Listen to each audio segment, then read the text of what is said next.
Hello and welcome to Unacademy. I have 5 messages for the aspirants attempting Prelims 2026.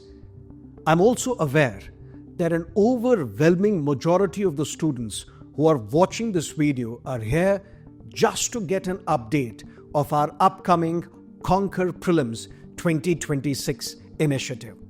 Let me address that part first. It gives me immense satisfaction to share with you that this year too, just like we have been doing over the past 7 prelims, our Conquer Prelims program will be a free initiative. But this time it will be bigger, better, more exhaustive, and strictly keeping in mind the changing dynamics of the prelims examination. I'm also aware that come January, majority of the coaching institutes would bombard you with their prelims courses, crash courses. My advice to you, please do not buy. I promise to cover everything that you need to crack the prelims examination in Conquer Prelims 2026 initiative. And if you follow this program to a T, end to end, all the stages, all the tests that we will be providing you, there is no power on earth that can stop you from cracking the prelims examination and writing the mains examination in 2026. I will be sharing a detailed schedule of our Conquer Prelims 2026 initiative on January 10. So please wait for that. That is message number 1. Message number 2. 2025 is coming to an end. And as the clock hits 12 on 1st of January, the anxiety level amongst the students would automatically rise. Students will become more nervous. It is as if the prelims appears closer than it ever was. But if you look at it this way, on 1st of January, only the day changes. Wednesday changes into Thursday. So what is changing for you? Nothing. Please don't be so harsh on yourself. Please don't raise your anxiety levels. Please stay calm. You have done all the hard work. You will work even harder. And you will crack the prelims examination in 2026. This is not a strategy video. I'm not here to tell you how to utilize the next 150 days for your prelims examination.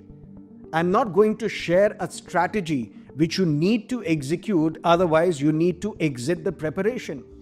You are already overburdened with so many things in your lives, personal lives, professional lives, and on top of that, you have to prepare for the world's toughest examination.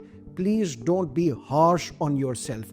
I urge you, I advise you, I beseech you to stay confident.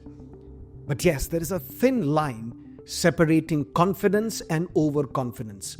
Don't become overconfident. Stay confident. You've done all the hard work and you will crack the exam next year. Message number 3. New Year resolution. As we enter the new year, most of us, including me, we make New Year resolutions and often we don't stick to them. I always believe that the sanctity of a New Year resolution is as good as money printed by oneself. It has no sanctity, no value at all. So we all make these New Year resolutions. This year, I want to earn X amount of money. I want to read X number of books. I want to do this. I want to do that. And I'm not telling this just to you. I'm also telling it to myself. Why can't we become, regardless of New Year or past year, why can't we become a better version of ourselves? Why don't we strive to become a better person than we were yesterday? If my memory serves me well, it was 17th of December. A woman in Bengaluru was crying, begging, pleading for help in the middle of the night. Her husband met with an accident. He was also unwell. In the middle of the road, she was pleading with folded hands, asking the passerby to help her so that the husband can go to a hospital for treatment. Nobody came to her rescue. Nobody helped her. And ultimately, she lost her husband. Humanity died that night. Why can't we become more compassionate, generate empathy? That should be our motto regardless of a new year or a past year. That's what we need to do. Be compassionate towards our wildlife, towards our environment, towards our children, towards our elders. Let's become better human beings first. That's not the message just for you, that's a message to myself as well. I promise to become a better person day by day. Message number 4. Why don't you take a break? Take a break. Heavens will not fall if you take a break and prioritize your mental health. Start afresh on 1st of January. Go out, meet friends, watch movies, listen to songs, do nothing, sleep. So there are umpteen number of YouTube videos telling you what to do in the next 150 days, but it's sad that nobody is advising you to focus on your mental well-being. Don't be harsh on yourself. Your mental well-being has to be part of your preparation. It is part of your preparation process. So if there is GS, there is CSAT, there is optional subject, but there is also your mental well-being. Focus on that. And if you focus on that, with hand on my heart, I'm telling you, you will not only become a better version of yourself, you will also become a better human being, and you will be in a much better position to realize your dream and crack any examination that you wish to attempt. Message number 5, and this is the strategy part of this video. What's there in the syllabus? There is current affairs. Let's address this. Look at the first statement in your prelim syllabus: current events of national and international importance. Current affairs, ideally, you should be covering from May 2025 till April 2026. If you have already read newspapers, you have made notes, revise them. If you haven't, January onwards, you should make it a point never to skip a newspaper. There is no substitute to your own reading of a newspaper. Don't rely on YouTube videos. Don't rely on anyone else. Make your own notes. Make your crisp notes. Revise them multiple times. And that's how you can ace the current affairs part of the examination. In our Conquer Prelims initiative, we are going to cover current affairs of the past 1 year and then in the run-up to April 2026 as well. But if you have covered current affairs, follow a monthly current affairs magazine. Apart from the notes that you have made, link the two. Current affairs is sorted. Then comes the static portion. Please avoid FOMO. My friend has enrolled in a coaching institute for a prelims crash course. Another friend has enrolled in a different coaching institute. Another friend is watching these videos, has got hold of these newspaper clippings or newspaper magazines. Don't proliferate your sources. Minimize your sources. And if you minimize your sources, you're more likely to revise them multiple times. And prelims is all about practice and revision. But let me give you an example. For example, the static portion of your syllabus. Let's assume polity, the subject that I teach. Amendment of the Constitution. This is the topic that you need to revise. Listen to me carefully. This is a very important part of this video. Just stay with me for some more time. Constitution can be amended using the procedure mentioned under Article 368. Right or wrong? Right. But imagine how questions would be framed in the prelims examination, because you need to know that in prelims, UPSC tests you whether you have the factual knowledge, whether you have the conceptual clarity. So can an amendment to the Constitution be done which would violate the basic structure? No. When was this basic structure doctrine propounded by the Supreme Court? In 1973 in a famous Keshavananda Bharati v. State of Kerala case. But can an ordinary law violate basic structure? But can a constitutional amendment act be challenged in the court for violating the basic structure? Yes. But can an ordinary law be challenged in the court on the grounds of violating the basic structure? No. This is the conceptual clarity that you need to keep in mind. An ordinary law can be challenged before the court on only two grounds. One, if it violates fundamental rights. Second, if it is beyond the legislative competence of the body which has enacted this law. These are the only two grounds on the basis of which an ordinary law can be challenged before the courts.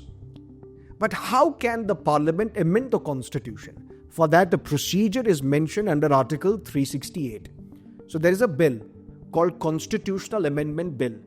This bill needs to be introduced, but where? First in Lok Sabha or in Rajya Sabha, in either of the two houses. So first in Lok Sabha, then in Rajya Sabha, or first in Rajya Sabha and then in Lok Sabha.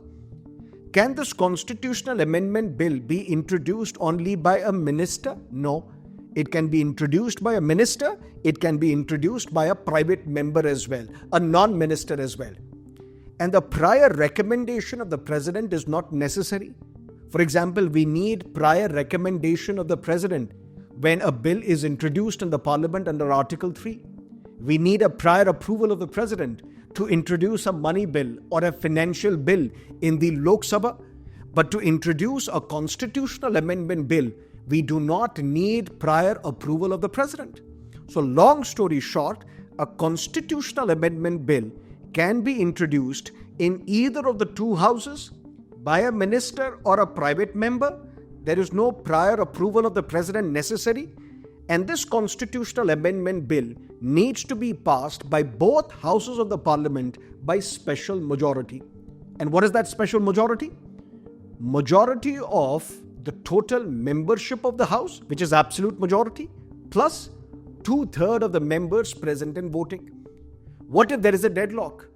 What if one house passes this bill, but the other house rejects this bill or does not agree with this bill? Can there be a joint sitting? No. Which means a constitutional amendment bill shall have to be passed by both houses of the Indian Parliament by special majority, and there is no provision for a joint sitting. And once it is passed by both houses of the Parliament, what if this constitutional amendment bill tries to amend some of the federal features of the Constitution? For that, you need ratification by not less than 1/2 of the state legislatures as well. In these 1/2 of the state legislatures, do we include union territories as well? Yes. So there are 2 union territories which have a legislative assembly: Delhi, Puducherry and Jammu and Kashmir. So this constitutional amendment bill will have to be sent to the legislatures of all the states, including the UTs with a legislative assembly. And once not less than 1/2 of the states approve this constitutional amendment bill by passing a resolution by simple majority, then it can be sent to President for assent. But what are the options available with the President? So listen to me carefully. There is already a matter which was decided by the courts in April 2025 regarding a bill which is presented to a governor by the Legislative Assembly. And then timelines were introduced by the 2-judge bench of the Supreme Court. Then a presidential reference was made by the president, and a 5-judge bench of the Supreme Court gave its advisory opinion on whether the governor has the power to withhold assent to a bill passed by the legislature. Is a similar power available with the president when it comes to a constitutional amendment bill? No. The president shall have to give assent to a constitutional amendment bill once it is presented to the president. This was not originally part of the Constitution. This was added to the Constitution by 24th Constitutional Amendment Act 1971. So long story short, a constitutional amendment bill, once it is passed by both houses of the Indian Parliament by special majority, or as and when required, ratified by not less than 1/2 of the states as well, if this constitutional amendment bill amends some of the federal features of the Constitution, And once it is presented to the president shall give assent to a constitutional amendment bill. She does not have any other choice, any other alternative. This topic is over. So what you need to do is, you need to understand the requirements of this exam. And how do you understand the requirements of this exam? By going through the syllabus, by going through the PYQs. And this reminds me, in one of the stages of Conquer Prelims, we are going to cover PYQs, but in a different manner. Different manner in the sense, you might have heard, you might have read, that PYQs often get repeated in the examination, but not directly, sometimes indirectly as well. So if there is a question on ordinance asked once, 3-4 statements were given, maybe a few years later, few more statements will be given on the same topic ordinance, and you would be asked to attempt this question. That's what we are going to do. We will look at all the PYQs of the past decade, at least from 2013 onwards. This is when the pattern of the examination changed. We will look at these PYQs and we will create different sets of questions based on those topics which appeared in the PYQs. So you're covering PYQs, you're covering other concepts related to these PYQs as well. That's going to be our job in this Conquer Prelims 2026 initiative. So 5 messages that I wanted to share with you. Number 1 was an update on our upcoming Conquer Prelims 2026 initiative. Message number 2, it was to convey to you, to urge you, to request you not to be harsh on yourself. Don't get anxious. Don't get nervous. This is just any other exam, and you have been cracking many exams in your past, and this is the exam that you are going to ace as well. Third important message, and that message has to do with how can we become better version of ourselves. Let's try and become a better human being, better than we were yesterday, and tomorrow we will become better than what we are today. Message number 4, it was also to tell you, you need to take a break as well sometimes. Heavens won't fall if you pause your preparation for a couple of days and come back rejuvenated from 1st of January and start acing this examination. Take a break. Focus on your mental health. Focus on your mental well-being, because that is an integral part of your preparation. And the 5th important message, avoid FOMO. Focus on PYQs. Focus on the syllabus. Revision is the key. And listen to me carefully before I forget this. Often you will be told that from January onwards, you should be strictly focusing on the prelims examination. This does not apply to anybody and everybody. You need to understand what is your level of preparation. Have you attempted this exam before? Have you cracked the prelims exam before? Or is this going to be your first attempt? If this is going to be your first attempt, I would say January 15 onwards or February onwards, you should be focusing entirely on the prelims exam. You don't have to necessarily pause your mains preparation from 1st of January. Don't do that. Ethics, your optional subject, your essay writing. These are 3 important subjects, 3 important papers. And if you're stronger in these 3 areas, you're not only going to crack this exam, you're going to crack with a better score, better rank, and you will get a better service so that you don't have to appear in this exam again. So if your optional subject has not been completed yet, if your ethics preparation is midway, please don't pause these important subjects, these important papers. Focus on them in January as well, and maybe February, March, April, and the remaining of May. That is more than enough for you to focus on the prelims examination and crack it. And remember, what works for somebody and what has worked for someone, it's not necessary that it will work for you as well. You have to create your own timetable. You have to create your own study plan and then stick to it. And every Sunday, don't keep anything on your schedule, on your timetable. Every Sunday should be to revise whatever you have covered the entire week or cover the backlogs if there are any, and ensure that you are taking more and more tests. But these tests should be of UPSC standard. Don't just randomly attempt the prelims test series of different coaching institutes unless and until you're sure that the quality of these questions is of the UPSC standard. Because majority of the time what happens, coaching institutes prepare a set of questions which are more difficult than the questions we see in the real prelims examination. So whenever you practice questions, please ensure that you're practicing those questions which are of the same standard as the UPSC prelims examination. That is it. That's exactly what I wanted to convey to you. And if you have any advice for us, any suggestions for us, if you want something from us in the form of any course or any study material, please let us know. We are listening. And we will leave no stone unturned to help you crack this examination in 2026. 2026 belongs to you. 2026 will be a year where you will realize your full potential. Have belief in yourself. We have belief in you. We trust you. And you should start trusting yourself. Don't get demotivated. Don't get demoralized. Although it sounds easier when I say this, only the wearer knows where the shoe pinches. It's easy for me to pontificate and say all these words. Ultimately, it's on you. How you process the information that I've shared with you. But good luck to all of you. May all your legitimate dreams come true. Stay well, take care of your health, and we will see you in the next year. Thank you.